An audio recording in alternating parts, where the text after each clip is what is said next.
Panther scientist बनके छोटे चीजों को बड़ा और बड़े चीजों को छोटा कर देता है, बस 1 सेकंड में ही, जिससे ये आर्टवर्क ने एंटी दावा मंगवा लिया था। बवाल चीज है बे। बॉक्स खोलता तो एक चिट्ठी निकलता है, लेकिन इसे इसका इस्तेमाल करना नहीं आता था।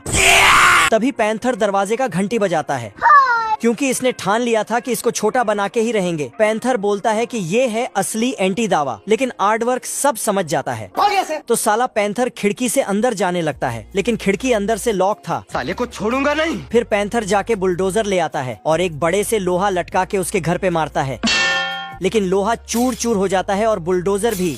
ये कैसे हो गया? अरे क्या क्या करूं मैं इसका? तभी इसका नजर चिटियों के बिल में पड़ा तो ये छोटा हो जाता है। चल रुको जरा। कौन है बे?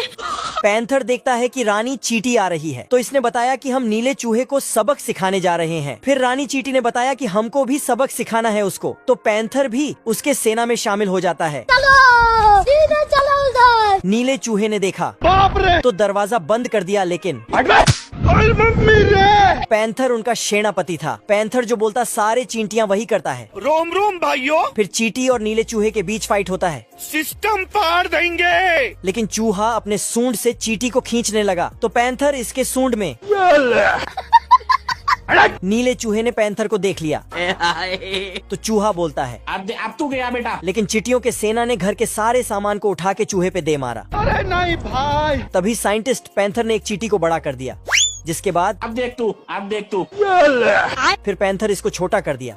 साले कुत्ते। तो नीला चूहा जान बचाकर भागता है। ये हाथी रो रहा था। बिल्कुल चुप। पैंथर को दया आई। पैंथर इसे अपने घर ले जाने लगा। रास्ते में पुलिस था, लेकिन दोनों वहाँ से बच के निकल गए। पैंथर का कमरा दूसरे माले पर था। आज तो मजा आने वाला है। हाथी गेट पर अटक गया। हचर हचर सुनकर मैनेजर की नींद खुली। अरे कौन भौंक रहा है ये बदतमीज? अबे किधर है बे? ये दोनों गेट के ऊपर थे। पैंथर इस बार हाथी को बेसमेंट के रास्ते से ले गया। हाथी फिर अटका तो उसकी सूंड पकड़कर खींचा। साले को छोड़ूंगा नहीं। कौन है बे? मैनेजर ने इधर उधर देखा। नहीं सारुण के यहाँ कुछ तो गड़बड़ है। पैंथर चुपके से हाथी को अपने कमरे में ले जाने लगा। हाथी कमरे में पहुंचकर नहाने धोने लगा। बहुत मजा आ रहा है यहाँ पे। पानी मैनेजर के ऊपर टपका। तेरी बहन की। मैनेजर ने पैंथर और हाथी को कमरे में सोते देखा। रुक तेरे को बताते तेरी माँ। गुस्से में जाकर नीचे सो गया, लेकिन हाथी के वजन से छत टूट गया।